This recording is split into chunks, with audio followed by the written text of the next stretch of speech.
Comment faire aimer les grands travaux? Deuxième temps de notre débat initié en partenariat avec l'opérateur de transport public toulousain Tisséo. On a évoqué dans une première émission un certain nombre de bonnes pratiques pour faire aimer ces grands travaux. Parmi celles-ci, l'idée de faire plus de place aux usagers. Le citadin, nouvel acteur des grands travaux, c'est le thème de ce deuxième temps avec 4 invités pour échanger. Si vous avez regardé le premier épisode, vous connaissez les 3 premiers. Je vous les présente de nouveau, mais rapidement. Valérie Fauché, adjointe à la maire de Rennes, Béatrice Vessillier, vice-présidente de la métropole de Lyon, en charge de l'urbanisme, vice-présidente aussi de Citral Mobilité. Je n'ai pas précisé que Valérie Fauché s'occupait de mobilité et de déplacement, pardon.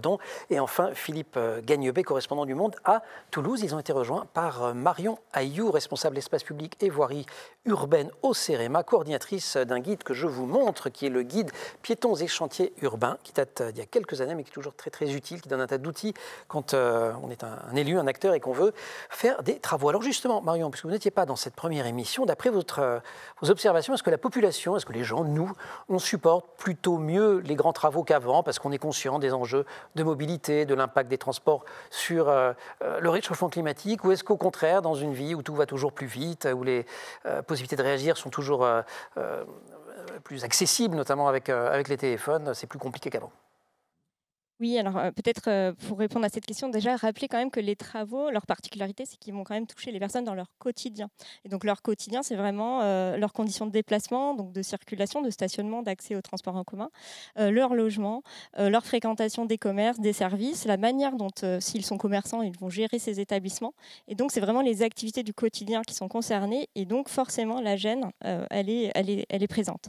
Après, voilà, à la question de est-ce que la gêne est plus forte ou moins forte qu'avant, ce qu'il faut bien voir, c'est que en fait, cette gêne occasionnelle est présente en phase chantier, mais ce qui est certain, c'est qu'après les travaux, quand on réinterroge ces mêmes riverains, souvent, ce qu'on constate, c'est qu'il y a une acceptabilité, parce que ces projets sont souvent porteurs d'amélioration du cadre de vie, de changement des habitudes, de changement des pratiques de mobilité. Bien sûr, nos concitoyens qui sont en situation de handicap ou de mobilité réduite, et ça peut être chacun d'entre nous parce que régulièrement on peut être accompagné de transporter une valise, avoir une poussette, être accompagné d'enfants. En fait, plus on est atteint de difficultés... Ce qui n'est pas forcément handicap d'avoir des enfants. On va dire handicapé dans nos déplacements. C'est une situation dans laquelle en fait... On est handicapé dans ses déplacements au sens propre du terme. Quelque part, notre capacité motrice est différente d'une capacité, je dirais, très efficace. Et donc selon... si on est atteint à différents degrés de ces déficiences, alors qui sont de 4 familles, motrices, visuelle, auditive et puis cognitive, psychique et mentale. En fait, ces usagers vont se retrouver les plus impactés, les plus vulnérables par rapport à la phase chantier. Les uns parce qu'ils vont avoir des difficultés avec leur fauteuil en roulant pour se déplacer sur une zone en chantier. Les autres parce que ne voyant pas, ils n'auront pas l'information visuelle, ils ne verront pas forcément les tranchées, les trous. Les handicaps invisibles aussi qu'on ne prend pas assez en compte, mais qui, donc invisibles, ça veut dire les personnes sourdes, les personnes qui ont des difficultés cognitives vont forcément être perturbés par cette phase chantier. Et donc, c'est l'ensemble en fait, de ces déficiences auxquelles il faut s'intéresser, puisque longtemps, on a pris en compte la déficience motrice, parce que c'est celle qu'on connaissait le mieux, qui était le plus visible, mais il y a aussi toutes ces difficultés qui sont liées aux autres sens, donc la vue, le son, le fait aussi d'avoir des capacités mentales qui sont parfois, qui ne permettent pas en fait, de comprendre l'information chantier. Et comme à chaque fois qu'on s'intéresse et qu'on s'occupe des personnes les plus fragiles, on s'occupe de tout le monde.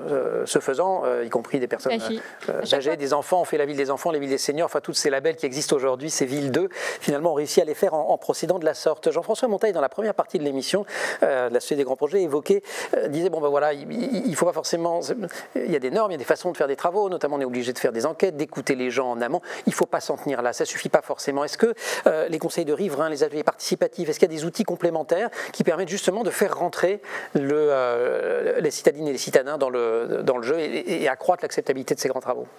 Alors, tout à fait, il faut bien voir aussi qu'au départ, quand même, la préoccupation numéro 1 sur le chantier, c'était la sécurité, et elle a été beaucoup vue au regard des conséquences sur la circulation des motorisés. Donc, c'était quand même la signalisation temporaire, les panneaux, les déviations, les panneaux chantiers qu'on connaît bien. Et petit à petit, l'attention se porte justement aux riverains, aux piétons, aux cyclistes. Et donc, il y a de plus en plus en fait, de bonnes pratiques qui se mettent en place pour prendre en compte les riverains, les piétons, les cyclistes pendant la phase chantier. Exemple. Et donc, 3 leviers, on peut citer 3 3 leviers. Ils ont déjà été cités dans la partie précédente. Mais donc, il y a d'abord le levier, tout ce qui est aménagement et signalisation. C'est-à-dire faire en sorte que le cheminement piéton soit du même côté de la rue et pas faire passer le piéton en face. Faire en sorte que les revêtements soient un minimum praticables. Faire en sorte qu'il y ait bien des barrières, des palissades pleines.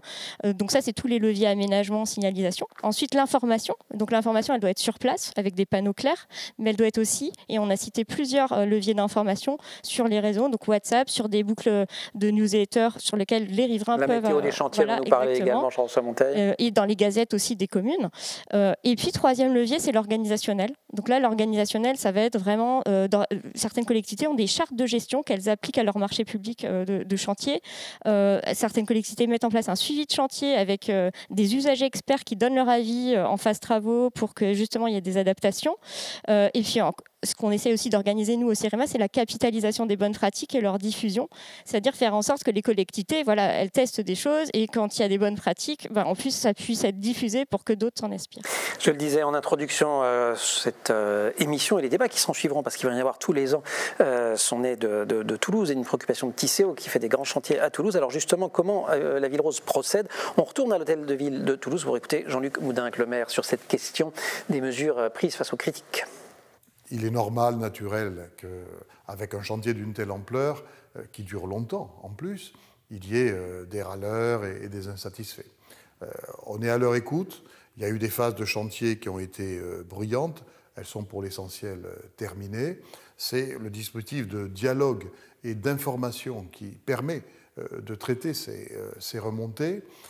Il y a un sujet particulier que nous avons traité de façon très attentive, c'est celui des commerces. Parce que bien évidemment, dans des phases de chantier très dures, il peut arriver ici ou là que les commerces subissent des pertes de chiffre d'affaires considérables, incontestablement liées au chantier.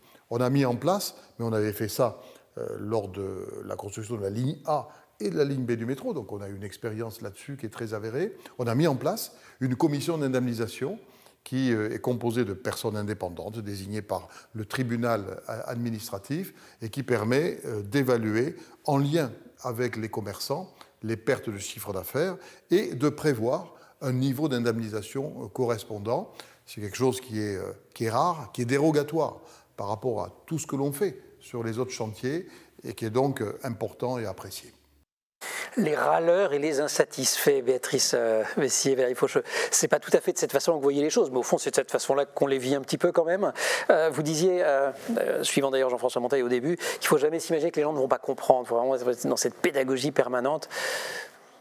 Tout à fait. Enfin, moi, je plaide cette question-là, puis surtout que pour la plupart de nos travaux, on est toujours dans des phases de concertation et pas rien que sur la concertation obligatoire, notamment celle qui nécessite des enquêtes publiques. Au mieux, pour des simples travaux assez quotidiens de maintenance, etc., ça va être de l'information, mais surtout au moins de la consultation, parce que notamment, alors, monsieur le maire de Toulouse parlait des commerçants, on va les voir au préalable, voilà, on va aller les consulter. On indemnise pas, il y a un vrai débat autour de ça. Alors, et comment on indemnise? Nous, sur Rennes, nous avons fait le choix, et depuis de très nombreuses années, de ne pas indemniser. Pourquoi? Des opérations de voirie, des opérations d'aménagement d'espace public, c'est bel et bien pour répondre à des besoins de la population, des usagers, qu'ils soient entreprises, simples riverains. Voilà. C'est un engagement de la collectivité pour rendre bel et bien un service, avec des services qui ont des contraintes et aussi donc des bénéfices par la suite, et il suffit de les partager. Et nous sommes confrontés, nous avons toujours pensé qu'il était extrêmement difficile de prendre en compte, de penser à un dispositif d'indemnisation. Quel type de travaux vont donner lieu à indemnisation? On peut tout simplement, même sur un chantier très très long, comme notre chantier sur la ligne B du métro, en fait, l'ensemble des lignes de bus et puis la ligne A étaient ouvertes, et donc l'ensemble des usagers pouvaient accéder à la ville sans aucune difficulté. Alors, à Lyon, la métropole n'indemnise pas pour les travaux de voirie et d'espace public. En revanche, à Citral Mobilité, il y a une commission d'indemnisation qui existe dans le même processus que décrivait le maire de Toulouse. Donc, jusqu'à présent, on n'avait pas indemnisé. Et là, avec une des lignes de tramway, on a proposé une indemnisation à un des commerçants dont on a considéré qu'il était vraiment très impactés. Voilà. Donc ça reste du cas par cas, mais j'imagine qu'il y a un côté boîte de Pandore. Si vous commencez à indemniser... Mais avec des critères stricts, avec des justificatifs effectivement importants, montrant la baisse de chiffre d'affaires d'au moins 30% sur une durée, etc. Philippe, on en lit des témoignages dans votre article de commerçants qui, oui, bien sûr. qui trouvent que le nombre de mètres carrés de leur terrasse a considérablement diminué. Oui, bien sûr. Tous les chantiers du centre-ville, place Saint-Aubin, la fameuse rue de Metz, la rue commerçante qui a été trouée, repavée, retrouée, qui est à côté d'une bouche de métro, où les commerçants étaient indemnisés. Alors pour être précis, ce que j'ai pu comprendre, moi, parce que c'est quand même compliqué d'avoir des vrais chiffres, autant de la part de TCO que des commerçants, c'était une indemnisation à hauteur de 70% de perte du bénéfice. C'est-à-dire que sur 2 ans, les commerçants ont ont répondu à un questionnaire avec un bilan comptable pour essayer de déterminer la perte de leurs bénéfices. Et à ce moment-là, TCO a comblé. Et puis il y a un poste important aussi, quand même, sur Toulouse, c'est l'achat et l'expropriation de foncier. C'est un des postes très importants des travaux de TCO, avec ce qu'on appelle le dessus et le dessous, et ce qu'on appelle le tréfonds, donc les caves. Voilà. Donc là, ça concerne, il y en a pour plusieurs millions d'euros, et surtout dans un quartier très, très précis qu'on appelle le Faubourg Bonnefoy. J'ai quand même envie de dire que même si la ville de Rennes et Rennes Métropole n'indemnisent pas, on accompagne fortement. Voilà, c'est bel et bien les conductrices et conducteurs d'opérations qui sont présents au quotidien, répondre aux besoins, réadapter tout de suite avec une entreprise une tranchée ou un passage. Voilà, c'est aussi des dispositifs de communication qu'on met en œuvre pour les commerces en précisant bien à leur clientèle qui peuvent passer, de maintenir des passages sur différentes entrées. Je pense notamment aux très grands magasins de nos centres-villes, voilà, qui sont qui peuvent apporter une certaine pression, et nous sommes vraiment à leur côté aussi pour passer cette phase de travaux. Et il y a dans ce guide du cinéma plein de schémas, alors là, sur comment on maintient une entrée pour arriver, c'est très important. Oui, comment on la maintient et surtout comment on fait comprendre que l'itinéraire est modifié, parce que comme je disais, souvent la perturbation, elle est compliquée à comprendre pour certains publics vulnérables. En tout cas, on peut réussir à le faire. Comment faire aimer les travaux aux gens? On va repartir en Belgique pour un éclairage international. Olivier Razemont a posé la question en ces termes à l'expert en mobilité Mathieu Niquez. Bon, évidemment, c'est pas évident de se faire aimer de tout le monde pendant les travaux, mais moi, je suis néanmoins convaincu qu'à côté des publics traditionnels, des actions de communication classiques, donc que ce soit on va dire le côté plus institutionnel ou le côté plus riverain, commerçant, etc., il y a aussi un public de curieux qui est vraiment intéressé de découvrir un peu les coulisses de ce qui se passe, de comprendre, d'être un peu alimenté en anecdotes. Et quelque part, ça devient un objet de curiosité positive. Et alors, ce qui est très intéressant, c'est quelque part nos amis italiens, ils ont mis un mot un petit peu sur ce phénomène, quelque part, et le fait de le baptiser, ça le rend très concret. Et donc, est apparu dans la région de Bologne ce mot humarelle, qui se diffuse aussi en français, et qui désigne quelque part ces curieux des travaux. Alors, c'est un petit peu ironique parce que ça s'adresse surtout à des hommes plutôt âgés qui, les bras dans le dos, observent attentivement ce qui se passe. Mais je pense qu'on a tous en nous un petit fond d'humarelle, et parfois, il suffit d'un petit coup de pouce pour le dévoiler. Et par exemple, le petit coup de pouce, ça peut être simplement de laisser la vue sur ce qui se passe dans les travaux. Il y a toujours cette curiosité de regarder au-dessus de la palissade. Et on voit quand même beaucoup de porteurs de projets qui ont cette bonne pratique de créer des ouvertures dans les palissades, de créer des hublots, parfois à différentes hauteurs, ce qui permet aussi aux enfants, aux parents, aux personnes moins valides, de voir, tiens, qu'est-ce qui se passe derrière cette palissade? Qu'est-ce que je vais apprendre? Comment ça a évolué depuis la semaine dernière, etc. Je trouve que c'est vraiment une curiosité très positive et très sympathique. Ben voilà, on les voit bien, les râleurs et les insatisfaits de Jean-Luc Moudin, là, Ces messieurs, je ne sais pas pourquoi des hommes d'ailleurs, enfin bref, qui regardent, qui critiquent quand même beaucoup. On essaye de s'en faire des alliés. On a tous en nous quelque chose d'un nous Marel, nous dit-il finalement. Je vous observais pendant qu'on regardait ce témoignage de Mathieu Nicaise et vous opiniez toutes du bonnet. Alors nous lançons, puisque là au début il était question d'une fin de mandat avec la fin des travaux. Non, nous lançons un grand chantier au mois d'octobre. C'est l'enlèvement d'une dalle de parking au-dessus de la Vilaine à Rennes. Et nous avons fait le choix d'avoir une clôture qui sera certes fixe, obturée sur le bas, mais de laisser grillagée en haut, puisque l'enlèvement de cette dalle va être grignoté, les matériaux vont être enlevés, puis surtout envoyés par barque sur la Vilaine. Et il n'y aura pas de noria de camion. Et on est persuadé, et moi je le pense, j'en suis convaincu, que beaucoup d'habitants vont être aussi très interloqués et très intéressés de voir ce système, le spectacle de la noria justement de barge qui va renvoyer vers une entreprise qui va recycler les matériaux. Et donc aussi la transparence, on doit l'avoir en amont sur les projets, leur nuisance, etc., mais aussi sur leur déroulé. Et c'est, il me semble, important. Alors, une expérience intéressante qu'on a menée avec Citral Mobilité pour une des lignes de tramway qui est en construction, pour construire un nouveau pont sur le canal de Jonage entre Vaux-en-Velin et Villeurbanne. On avait mis le décompte des centimètres réalisés chaque jour pour la passerelle. On a une entreprise qui poussait le pont.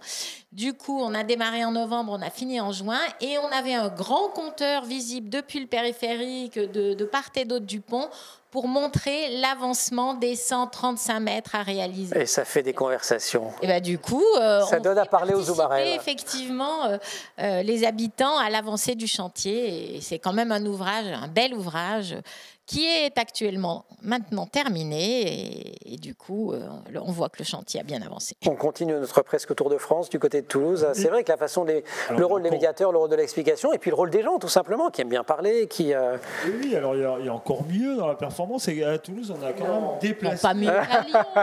déplacé un monument aux morts, madame. C'est ce qui est vrai. Et donc ça a donné lieu à un spectacle. Hein. Il y avait des spectateurs, avec des grues, etc. Après, il y a un aspect sur le tourisme, là, sur l'Umarel. C'est marrant parce que moi, j'ai assisté à une visite de chantier, effectivement, à Montaudoran, avec un chef de chantier. Et sur une quarantaine de personnes, il y avait évidemment des voisins qui étaient un peu inquiets, tout ça. Mais il y avait 20-25 personnes qui étaient là pour comprendre les défis techniques et technologiques, surtout, quoi. Voir un tunnelier, comment on expulse la terre. Et ça passionne vraiment les gens. Sur 40 personnes, je pense qu'il y avait juste un quart d'ingénieurs des travaux publics, d'habitants et d'anciens ingénieurs c'est ça. qui ont du temps. C'est passionnant en fait. Oui, mais ça renvoie aussi à ce que disait Jean-François Monteil, qu'on retrouvera dans la troisième partie de l'émission d'ailleurs. Les tunneliers sur la ligne de métro ont été beaucoup plus fréquentés. Hein. Oui, peut-être en complément, 2 exemples qui nous viennent du réseau de villes inclusives, donc Konani, Moserema, dont Toulouse, Rennes, Lyon, Paris font partie, ainsi que plein d'autres collectivités. En fait, donc on échange sur les bonnes pratiques et dans des pratiques un peu innovantes, on avait repéré vraiment des lettres d'infos riverains qui font que très régulièrement, on a des infos sur le chantier. Donc là, il y a un petit côté suspense. Je prends l'exemple du Citral. Quand on est riverain d'un projet de tramway, on sait quel jour les rails vont être amenés, quel jour va être coulé le béton, quel jour les commerces, l'accessibilité sera maintenue, quel jour les asphaltes ou l'éclairage va être rétabli. Donc il y a un petit côté comme ça, vraiment suivi en continu. Et puis un deuxième exemple aussi, c'est des maquettes aussi, c'est-à-dire des maquettes tactiles qui permettent aussi d'appréhender à des publics qui n'ont pas forcément accès à l'écriture ou alors qui ont des déficiences visuelles, comment s'organise le chantier, quels sont les éléments et comment se fait la circulation. Un véritable donc là, c'est Villeneuve-d'Ascq. Storytelling du chantier finalement, ou des chantiers. Petite question, est-ce que si on avait fait cette émission il y a 10 ans, on aurait raconté la même chose, ou est-ce que finalement il y a une prise en compte plus importante aujourd'hui de cette nécessité de raconter, de cette nécessité finalement de mettre en scène et d'intégrer les citadines et les citadins? Clairement, je pense qu'on a fait des progrès dans l'information et l'association des citoyens avec ces chargés de relations riverains qui n'existaient pas, je pense, sur les projets il y a 10 ans, et avec cette volonté de concertation continue, Valérie en parlait, de présentation régulièrement des étapes du chantier, pose du premier rail, pose de la première pierre d'un parvis d'équipement public, tout ça, c'est des moments importants où on associe les habitants. bilan, où on leur montre comment leur avis a été pris en compte il y a 1 an ou 2 pendant la phase étude et comment aujourd'hui ça se concrétise et puis quelles seront encore les étapes à venir. Oui, je pense que le work in progress est là depuis par rapport à quelques années et le sera encore sans doute dans les années à venir. Nous, aujourd'hui, sur nos documents et toute la formation, on n'explique pas simplement les travaux, mais on montre ce que l'espace va donner. Alors, souvent, on nous reproche que les visuels soient un peu marketés, etc. Mais non, en fait, on veut... Aujourd'hui, on ouvre une voirie, on la rebouche pas de la même manière. On en profite pour désimperméabiliser, pour végétaliser. Et donc, on montre que l'espace va vraiment être amélioré avec de meilleures qualités. C'est pas juste Et c'est important aussi d'être aujourd'hui dans cette démonstration-là. C'est effectivement quelque chose qui est en train d'évoluer considérablement. Marion Ayou, vous le constatez aussi? Oui, tout à fait. Donc riverains, piétons, mais aussi même pratiques cyclables où demain, on aura peut-être une ville qui avant avait des panneaux jaunes routiers et qui demain sera plutôt avec des figurines piétons, des figurines vélos qui permettront aussi de penser à toutes ces circulations et pas uniquement la préoccupation, juste la circulation des motorisés en ville. Bon, une bonne nouvelle ne venant jamais seule, finalement, également en période préélectorale, c'est pas inintéressant tout ça, parce que ça crée autant de petits événements, de moments où on arrive à dire aux habitants que bah oui, tout ça sert à quelque chose et présentera. Ouais, je crois que la préoccupation piéton dont vous venez de parler, elle est vraiment très importante parce qu'effectivement, tout le monde est piéton à un moment donné de la journée et ce souci des continuités piétonnes, de la sécurité, de la lisibilité, du confort pour toute catégorie de piétons, y compris à mobilité réduite dans différents moments de la vie, ça c'est vraiment une préoccupation croissante et tant mieux pour l'inclusivité et pour la ville solidaire que nous voulons construire. Et moi, j'ajouterais, puisque pareil, à Rennes, 43% des déplacements se font à pied et que la question aussi cyclable s'ajoute aussi, puisque là, on imposait souvent aux entreprises justement de bien faire, d'identifier les itinéraires piétons en face chantier, mais on oubliait souvent les cyclistes. Et donc...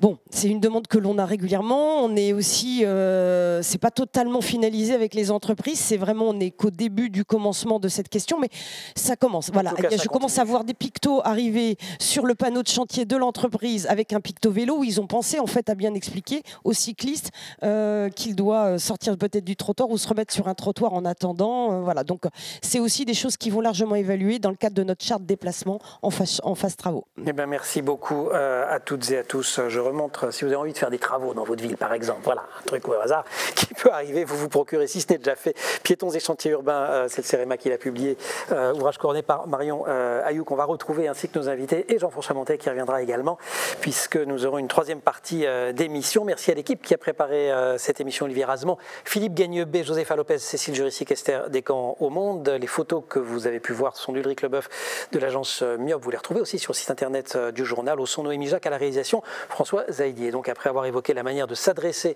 à la population, on va traiter dans la troisième émission des nuisances proprement dites. Elles sont inévitables. Comment les atténuer? C'est le sujet de notre troisième émission.